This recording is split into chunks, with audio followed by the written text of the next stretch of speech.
Both individual man and humanity writ large progress from the physical to the aesthetic condition and from aesthetic condition to the moral condition. Schiller claims these intervals can be lengthened or shortened, but not reversed.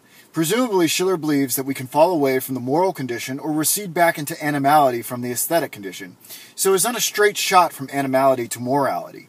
If it was, a great deal of this book's catalyst would never have existed.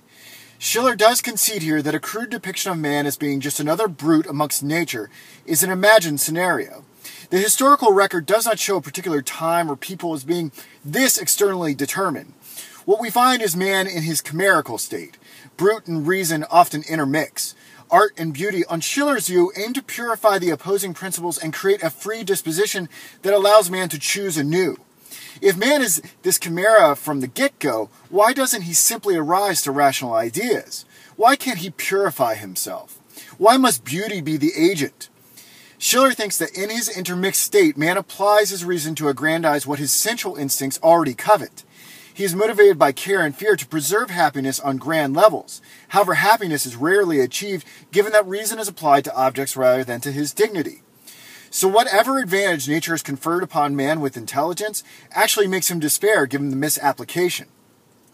Schiller makes an interesting aside here about religion that could have some interesting reverberations if teased out.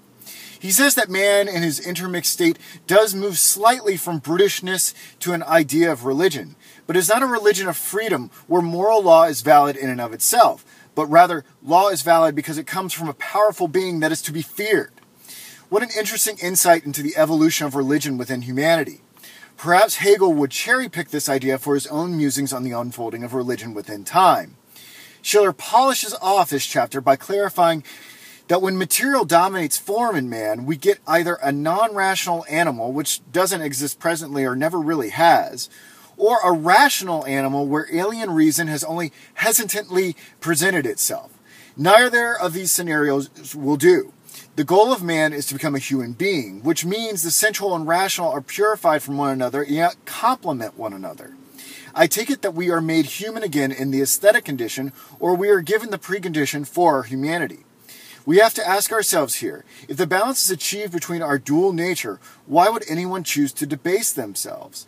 Why would anyone knowingly annul their dignity? Seems like Plato would be relevant here.